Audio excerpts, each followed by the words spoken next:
Matthew 24:6. And ye shall hear of wars and rumors of wars. See that ye be not troubled, for all these things must come to pass, but the end is not yet. All praises goes to Yahweh, Bahashim, Yahweh Shai, Bahashim Chakwadash. Double honors to the apostles and elders, great millstone. Salutations to the brothers pushing this word in all sincerity and honesty, the hopeful elect. The number we all strive to be a part of. And the brother Kara Al to disperse be a quick lesson. Now we see what's going on in the land of Israel between those so-called Israelis, which we know their true identity are their Edomites. All right, and what's going on between them and the Arabs or Ishmael. Okay, it says, "He shall hear of wars and rumors of wars. See that he be not troubled." Right, and which these two neighboring nations are at war with one another, basically fighting over the land of Israel, which that land doesn't belong to none of them. Okay, because the true Israelites are the so-called Negroes, Latinos, and Native Americans. Okay, which we've been pushed out of that land, which, the Lord, basically had to do that to us because we did not follow the law, statutes, and commandments. All right, basically a punishment. But we will be brought back though, and we see that these wars, all right, are brewing. Okay, because now they're talking about a full-blown war could break out. And it says, see that he be not troubled, for all these things must come to pass, but the end is not yet. For nation shall rise against nation, and kingdom against kingdom, and there shall be famine and pestilence and earthquakes in diverse places. Which we've seen these things happen, all right? And that the main war is going to be the Third World War. All right, ultimately though, that thermonuclear war. Okay. This is Isaiah 45. I believe I'll start at 17. It says, but Israel shall be saved in the Lord with an everlasting salvation. He shall not be ashamed, nor confound the world without end. Right, because basically, man, we have to wait on the Lord. Okay? Like I was mentioning about the wars breaking out. All these things are prophecies. So these prophecies have to come to pass before we can even be saved. These prophecies have to come to pass because us being delivered, that's one of the final prophecies. All right, because we'll be tried and tested and proven through the Spirit through all these things before the elect of Israel, them out there sighing and crying, the 1/3 families and friends, okay, will be delivered. It says, but Israel shall be saved in the Lord with an everlasting salvation.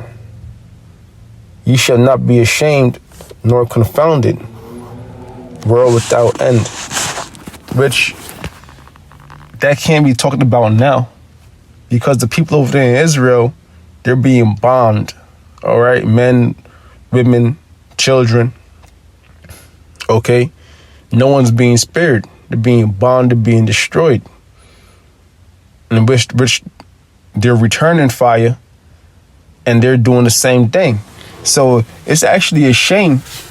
It's a shameful thing to look at, man. You calling yourself the Lord's people, and here it is, you guys are being blown to bits.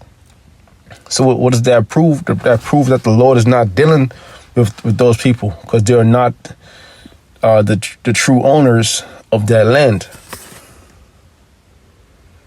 A few more scriptures I'm gonna pull out, and that'll be the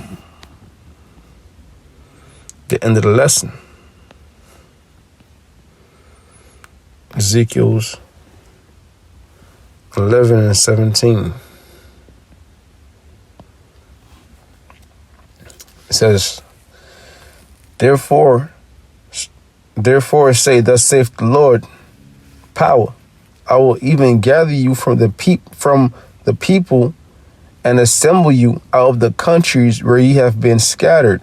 Right, we've been scattered out of the land of Israel, and we've been sent to these other countries mainly by way of slavery. Ezekiel's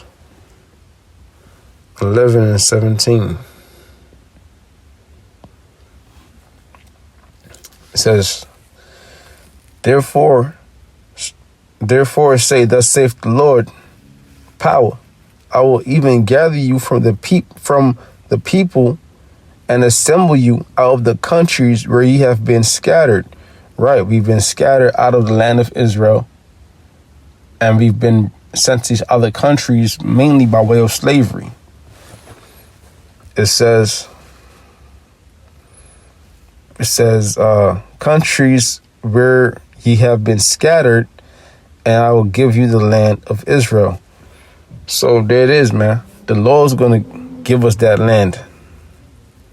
All right? We can't go there ourselves. Like you had them guys go to, you had certain Jakes actually move to Israel to live, which the Medomites wasn't having that. They actually kicked them out, or one of them kicked out. All right? But why would you want to go to Israel? Look what the hell's going on over there.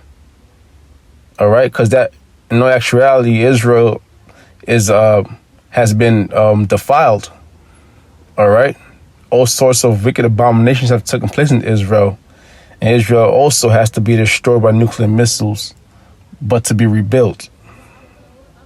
It says, and they shall come hither, and they shall take away all the detestable things thereof, and all the abominations thereof from thence.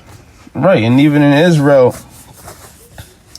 there's a lot of abominable things like Esau got something going on over there. Those rats, the cold setting, the land of Tel Aviv, where they basically deal with homosexual acts. All right, so all these things have to be taken away and have to be done away with.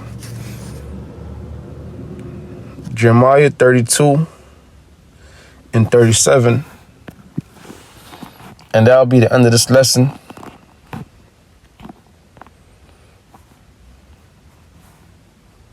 Jeremiah 32.